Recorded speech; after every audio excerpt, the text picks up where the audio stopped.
کہ تمام خانزادہ صاحب سمیت اراکین کا دل کی گہرائیوں کے ساتھ شکریہ ادا کرتا ہوں کہ انہوں نے ہماری درخواست قبول کی۔ یہ خیال اصل میں ہمارے ذہن میں اس لیے آیا کہ ہم اٹھتے بیٹھتے یہ محسوس کرتے تھے کہ ہم جو یہ کتابیں لکھ رہے ہیں، ہم جو اپنی شاعری اور کہانیاں لکھ رہے ہیں، ان کے تو ٹائٹل بھی ہمارے بچے اور بچوں کے بچے نہیں پڑھ سکتے۔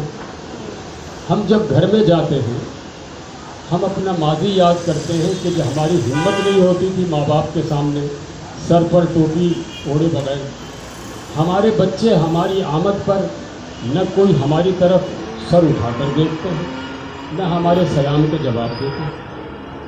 اگر ہمارے بچوں کے بچے آ جائیں تو گھر میں خواہ کتنی ہی بہتر چیزیں بنی ہوں، وہ آ کر فوراً کہتے ہیں کہ ہمیں باہر سے فلاں چیز منگوا دی جائے۔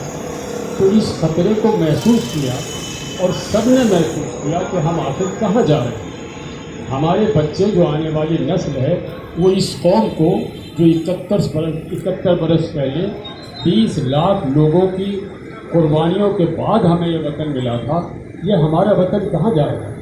کیا ہر لمحے یہاں کا امیر سے تر ہوتا جائے گا؟ کیا ہر لمحے یہاں کا غریب آدمی غریب سے غریب تر ہوتا جائے گا؟ اور جو سو کالڈ مڈل کلاس سامنے آئی ہے، اس کی زندگی میں سوائے کولو کے بیل کی طرح پیسہ کمانا اور اپنے بچوں کو انگریزی اسکول میں داخل کرا دینے کے علاوہ ان کا کوئی مقصد نہیں۔ اچھا، اگر انگریزی اسکول میں پڑھ کر وہ انگریزی سیکھ لیں تو اعتبار آ جائے، لیکن انگریزی میں ایم اے کرنے کے بعد بھی انہیں انگریزی میں درخواست لکھنا نہیں آتا۔ وہ باہر کی دنیا میں کیا کمپٹیشن کر سکتے ہیں، کیا مقابلہ کریں؟ نہ ہم انگریزی پڑھ رہے ہیں۔ بہت دیر غور کر کے یہ اندازہ لگایا کہ اگر ہمارے بچوں کو اردو میں پڑھایا جائے، اور دیکھیے ایک بلوچ بچے کو انگریزی پڑھنا دشوار ہے، ایک پختون بچے کو انگریزی پڑھنا دشوار ہے، ایک سندھی بچے کو انگریزی پڑھنا دشوار ہے، لیکن اردو پڑھنا دشوار نہیں ہے۔